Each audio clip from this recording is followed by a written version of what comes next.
Salut les soudeurs, c'est Patrick. Aujourd'hui, on va faire du soudage et on va s'intéresser à la soudure verticale descendante. Alors, il se trouve que c'est un sujet qui parfois porte à polémique. Pourquoi? Parce que il y a certaines personnes qui vont vous dire que la soudure verticale descendante, c'est plus du collage que du soudage et donc elle est à éviter. Malgré tout, moi je veux vous convaincre de l'opposé. C'est une technique de soudage qui que j'aime beaucoup. Ça permet de faire des soudures vraiment propres, vraiment rapidement. Et si vous n'êtes pas en train d'assembler quelque chose qui va prendre beaucoup d'efforts, qui est structurel, que vous avez juste besoin d'avoir quelque chose de joli, de rapide, d'étanche potentiellement, et ben ça peut être une technique très sympa. Donc c'est une soudure qui peut se faire donc aussi bien en bout à bout qu'en angle intérieur, en angle extérieur. Moi, aujourd'hui, dans cette vidéo, je vais vous la montrer en angle intérieur, mais vous pouvez très bien la faire sur d'autres types d'assemblage. L'idée, c'est quoi? C'est que, voilà, si on a donc un angle comme ça intérieur, on va vouloir amener notre électrode ici, et comme le nom l'indique, ça va être descendant, et ça va être vertical.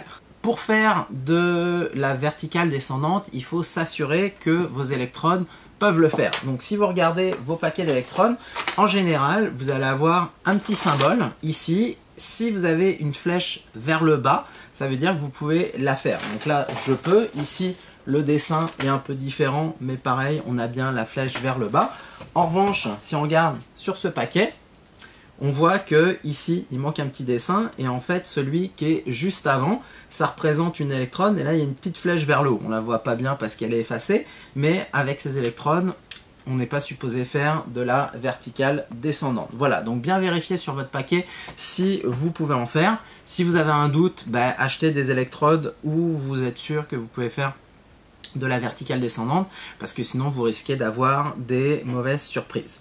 Quelques petits points techniques. Ce qui est important quand on fait de la descendante comme ça, de la verticale descendante, c'est de maintenir son bain de fusion au-dessus de son électrode. Donc c'est un peu un coup de main à prendre, mais l'idée c'est donc de descendre suffisamment rapidement son électrode pour pas que le laitier nous double, qui coule, et à ce moment-là, vous risquez d'avoir des inclusions de laitier, etc. Ça va pas être génial. Ici, ce qu'on va vouloir faire, c'est, si vous êtes en angle intérieur, vous allez vouloir vous positionner bien dans la bissectrice de l'angle. Donc si vous avez un angle à 90 degrés, vous venez à 45.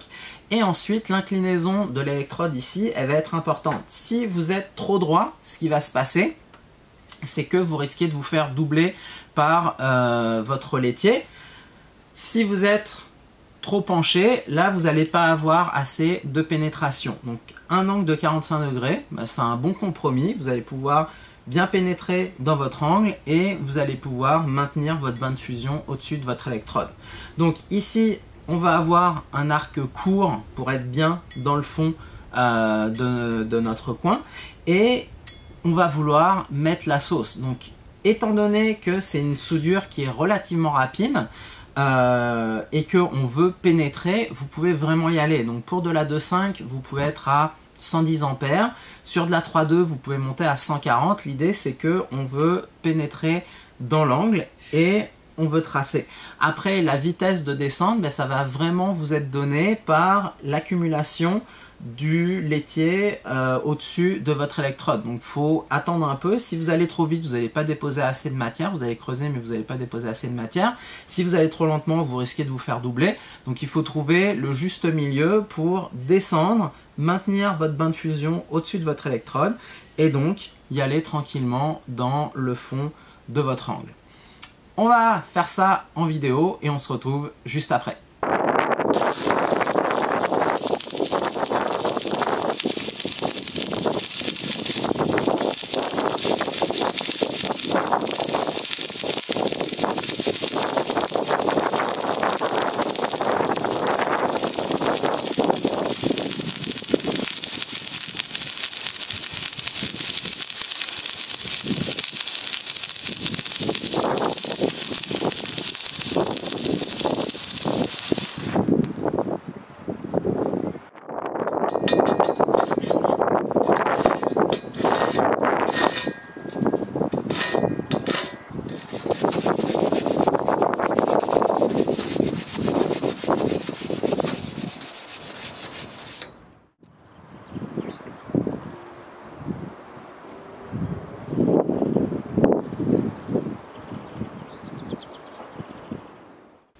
Et voilà, on a soudé nos deux pièces à la verticale descendante.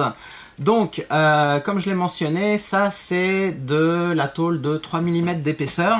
Baguette de 2,5, j'étais à 110 ampères et vous avez vu sur le gros plan, ben, ça fait encore une fois un cordon qui est quand même vraiment joli et c'est une technique qui est vraiment rapide. Alors, pour en revenir sur le point que parfois ce type de soudage puisse faire un peu débat, c'est sûr que comparé à une montante à la basique, vous n'avez pas le même type de pénétration. Malgré tout, j'ai coupé la pièce, j'ai pris en photo, j'ai tracé les pièces. On peut voir que en fait, on a réussi à pénétrer jusqu'à la racine. Alors c'est léger évidemment, mais malgré tout, c'est une soudure qui, selon moi, enfin c'est pas du collage. On a quand même fait quelque chose d'assez solide et surtout. Ce qui est vraiment intéressant, c'est que c'est vraiment rapide. Alors, je mets l'emphase sur la rapidité du soudage parce que l'énergie qu'on transmet à la pièce pendant qu'on est en train de souder, c'est proportionnel à l'intensité, mais c'est aussi proportionnel au temps de soudage. Alors oui, quand on soude à la montante, on peut mettre moins d'intensité. Peut-être que sur de la 2,5, vous allez être à 60-70 ampères au lieu d'être à 110. Sauf que vous allez mettre, par rapport à ce que j'ai pu faire là, 5 ou 6 fois plus de temps pour faire la même distance. Donc vous êtes vraiment en train de mettre plus d'énergie, plus de chaleur dans votre pièce et potentiellement vous allez avoir beaucoup plus de déformation. Donc si vous êtes sur de la tôle relativement fine, que vous avez juste besoin d'avoir une soudure jolie, étanche, mais qui ne va pas prendre des grosses charges, mais sérieusement, la descendante, ça peut être vraiment une bonne solution. Et encore une fois, ça peut être une solution vraiment sympa, surtout si vous n'avez pas une bonne technique pour faire les montantes. Ça, voilà, ça permet de souder et de faire des choses quand même assez jolies. Voilà, j'espère que ça vous a plu. On se retrouve la prochaine fois. En attendant, n'hésitez pas à vous abonner, à faire un petit like. Salut les soudeurs!